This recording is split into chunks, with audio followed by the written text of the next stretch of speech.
Hey everyone, I wanted to make a quick video just to give you guys an update on my second novel, The Hounds of Harujin. In March 2013, I published my first novel, The ZIMMER Insurgency, and in May of that year I had the conception for and began writing The Hounds of Harujin. And it's been an incredibly challenging project, and I'm really excited about how it's shaping up, but it does seem to be taking longer and longer to complete. If you were lucky enough to have been at any of the book shows I've done in the past few years, you may have picked up one of these bookmarks, which I had made up to promote my upcoming book. These say it'll be coming out in 2015, which clearly didn't happen. The book trailer for it, which came out in May of 2015, said it would be released in 2016. The first novella for that extended universe, The Conquest of QONGQOR CAINE, which released at the end of 2015 in audio, said in its copyright notice that Hounds would be expected to publish in early 2016. When the next audio novella, One Night in KHULAN, came out, the copyright notice said late 2016. Well, the year isn't over, but none of those predictions are going to prove true.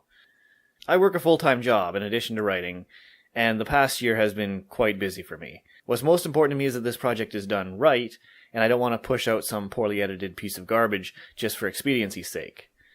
But I'm happy to say that the first edit is finally done, and I'm really hoping to be able to release it in 2017. It'll probably be later in the year of 2017, as I still have to pass it off to another editor, but I should be able to make it. So, why has it taken so long? Well, here it is. This is it. Unlike the ZIMMER Insurgency, which was a little over 200 pages, this thing is a brick. And no, you're not looking at two copies of it. You're looking at Volume 1 and Volume 2. In total, it's over 1,300 pages, and I have to release it as 2 volumes. That's 140 chapters, 4 excursuses, the introductions to which I've been releasing on this channel, and 3 appendices. And where most of my research for ZIMMER consisted of looking up distances on Google Maps and reading the odd article, for Hounds I've had to do a ton of reading, mostly dense, obscure university press material. Not to mention the fact that editing, especially something of this size, is one of the most daunting and simultaneously tedious enterprises you can imagine. My day job is construction, so let me use a metaphor from that field. You're working on a building from the ground up. It's a behemoth task, but there's a set order of operations. Excavation, forming, concrete, electrical, plumbing, drywall, and so on and so forth. You pour the concrete a little low, no big deal, it'll be fixed when you pour the next wall on top of it. You cut the 2x4 a little short, no big deal, we'll move that brace over 2 inches to compensate. But then you finish the building. Paint and ceilings and electrical cover plates and everything are on, the city grants you occupancy, so the client can safely move in, and you feel like you've truly accomplished something. You can point to that building as proof of your hard work. That's how I feel when I type the last period at the end of the glossary at the back of the book. It's finished, done, I can have the thing printed and hold it in my hand. It no longer exists in this theoretical space. It's real. But then, back to construction, each trade is handed a spreadsheet of 12 to 1,500 columns that contains their deficiencies. For the painter, in this 30-foot section of hallway, there's 47 spots that need a half-brush dab of touch-up. For the electrician, there's a cover plate missing on the outlet on the 17th floor in that back closet on the east side. For the drywaller, there's 37 ceiling tiles on the 8th floor that are smudged, have fingerprints, or have been scratched by some other trade with some other tool. They need replacing. For the flooring guy, you need to touch up the grout in the washroom tiles near the sink on the 15th floor. For the door guy, office door number 50743-B doesn't close with enough force to latch. You need to make an adjustment on that closer, a quarter turn to the screw. And on and on and on and on and on it goes.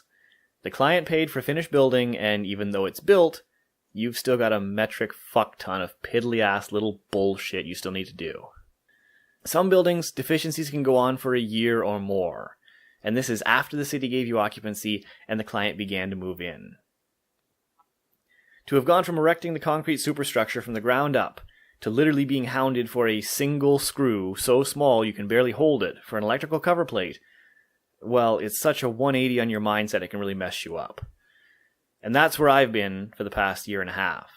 I wrote 1,300 pages, had it all come together, the storylines work out, the ending came about just like I wanted it to, and then I had to go through it, page by page, paragraph by paragraph, letter by letter, adding a comma here, eliminating brackets there, changing Kellen to he here, emailing 4 different PhD professors for info on one episode of one campaign in 1221 for a footnote there.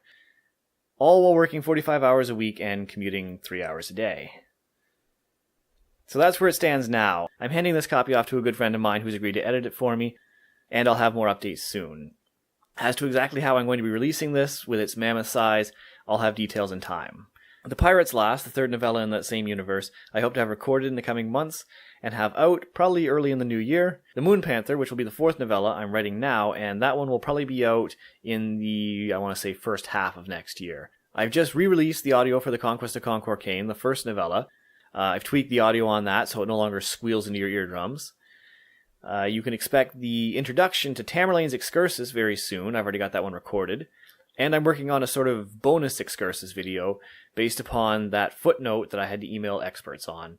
That being on the historical figure I've referenced a few times in other videos, Genghis Khan's fourth daughter, potentially the greatest female mass murderer in history, who I call Tumaloon Tombs. That's where things stand for now. I'll have more updates coming soon. Cheers, everyone.